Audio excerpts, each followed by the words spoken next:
Guys, जैसा कि हमने पिछले एपिसोड में देखा कि लू शेंटोंग ने चोंगलांग को लू यांग के बारे में बता दिया था। वो लू यांग को लू फैमिली में ज्वाइन कराने के लिए एक सेरेमनी रखने के बारे में सोच रहा था, लेकिन इससे चोंगलांग खुश नहीं थी क्योंकि उनकी शादी को 30 साल हो गए थे और अब जाकर लू शेंटोंग उसे अपनी दूसरी वाइफ के बारे में बता रहा था। वो लू शेंटोंग को सेरेमनी करने से मना कर रही थी और अपने डेढ़ चू जियान को इस बारे में बताने के लिए कह रही थी, लेकिन लू शेंटोंग उसकी बातों पर ध्यान नहीं देता। उसने कह दिया था कि लू यांग मेरा बेटा है, तुम और तुम्हारे डैड उसे लू फैमिली में आने से नहीं रोक सकते। इससे चोंगलांग को बहुत गुस्सा आया था और उसने तियान को लू यांग को मारने के लिए कहा था। तियान ने लू यांग को फाइट करने के लिए लुओ यांग वैली में बुलाया था। वहाँ दोनों फाइट कर रहे थे। लू यांग तियान को काफी अच्छी टक्कर दे रहा था। इससे उसे बहुत गुस्सा आया था और वो अपनी होली टाइगर स्वॉर्ड स्किल से लू यांग पर अटैक कर रहा था, लेकिन लू यांग ने अपने आइस ड्रैगन की मदद से उसके अटैक फेल कर दिए थे। तियान अपनी थर्ड स्ट्राइक से उस पर अटैक करने वाला था।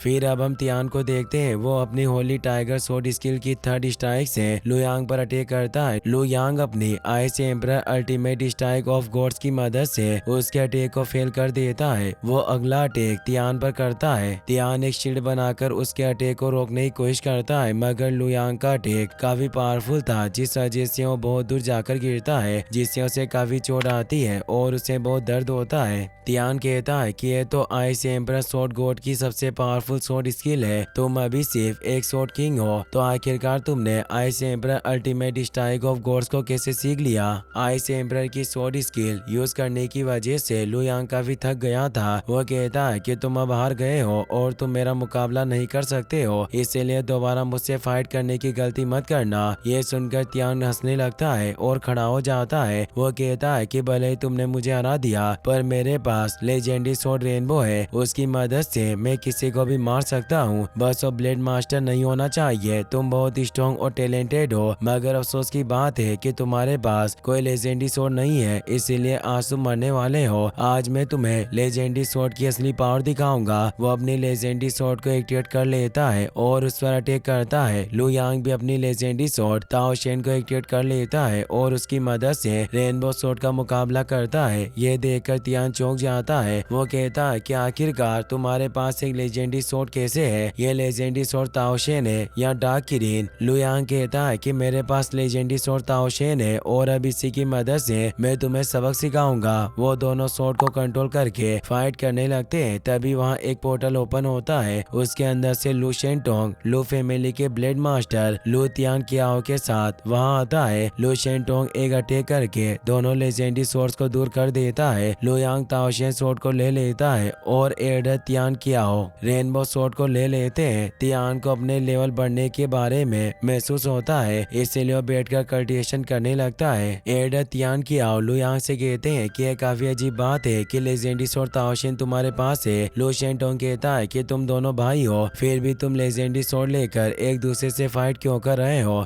लू यांग कहता है कि तियान ने मेरे रूम में एक लेटर छोड़ा था और उसने मुझे चैलेंज किया था। उसमें यह भी लिखा था कि अगर मैं फाइट के लिए नहीं गया तो मैं कायर और डरपोक माना जाऊंगा। मैं उससे आराम से फाइट कर रहा था, पर उसने अपनी लेजेंडरी स्वॉर्ड रेनबो का यूज किया, इसीलिए मुझे भी अपनी ताओशेन स्वॉर्ड का यूज करना पड़ा। लू शेंटोंग इस बारे में तियान से पूछता है, पर वो कल्टिवेशन कर रहा था, इसीलिए कोई जवाब नहीं देता। लू यांग लू शेंटोंग को वो लेटर दिखाता है जो तियान ने उसके रूम में छोड़ा था। लू यांग कहता है कि तियान मेरे जितना पावरफुल नहीं है, जिस वजह से वो मेरी स्वॉर्ड से घायल हो गया। इसी बात से गुस्सा होकर उसने रेनबो स्वॉर्ड का यूज किया। मेरे पास भी ताओशेन स्वॉर्ड थी, वरना आज तियान रेनबो स्वॉर्ड की मदद से मुझे जान से मार देता।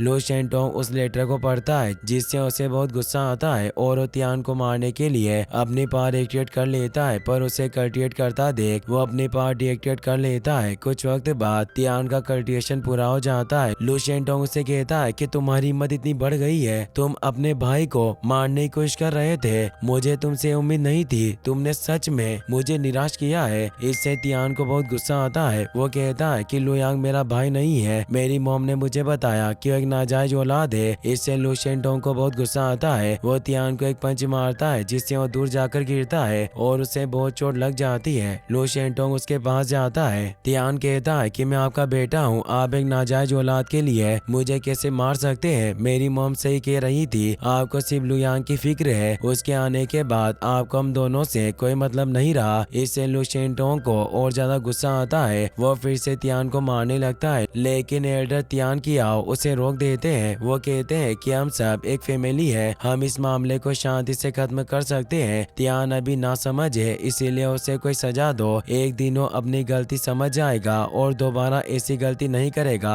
लू शेंटोंग कहता है कि तुम्हें 10 साल तक विंड स्वेप्ट केव में रहना होगा और अपनी गलती के बारे में सोचना होगा। 10 साल पूरे होने के बाद मैं खुद तुम्हें केव से बाहर निकाल दूंगा, मगर तियान इसके लिए मना कर देता है। लू शेंटोंग तियान के गले पर मैजिक करता है, जिससे उसकी बोलती बंद हो जाती है और वो कुछ नहीं बोल पाता। लू शेंटोंग कहता है कि अगर तुम मेरी बात नहीं मानोगे तो तुम्हें अपनी पूरी जिंदगी विंड स्वेप्ट केव में बितानी होगी। इससे तियान को काफी गुस्सा आता है। लू शेंटोंग तियान और लू यांग को लेकर वहाँ से चला जाता है। रात को तीनों लू फैमिली के मेंशन पर पहुँचते हैं। लू शेंटोंग एडफ उसे कहता है कि पूरी लू फैमिली को बता दो कि तियान ने अपने भाई लू यांग को मारने की कोशिश की, इसीलिए मैंने उसे 10 साल तक विंड स्वेप्ट केव में रहने की सजा दी है, ताकि लू फैमिली में कोई दूसरा ऐसी गलती ना कर सके। एडफ वहाँ से जाने लगते हैं। लू शेंटोंग उनसे कहता है कि सबको ये बात बताने के बाद कुछ मेडिसिन विंड स्वेप्ट केव में भेज देना, ताकि तियान अपना इलाज कर सके। उसके बाद लू शेंटोंग तियान और लू यांग के साथ विंड स्वेप्ट केव के बाहर जाते हैं। लू यांग सोचता है कि डैड ने तियान को 10 साल तक यहाँ रुकने की सजा दी है, पर इस जगह की हवा बहुत तेज है। यहाँ रहने वाले मार्शल आर्टिस्ट को हमेशा अपना कंडीशन बढ़ाना होगा।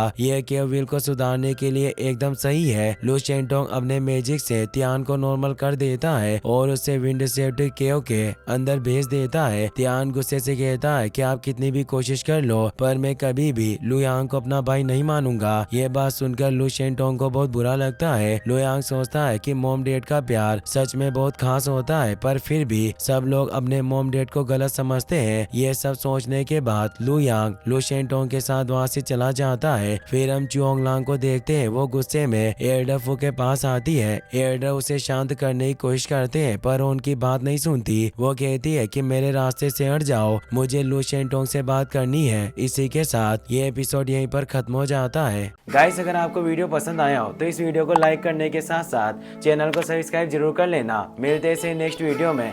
Thanks for watching.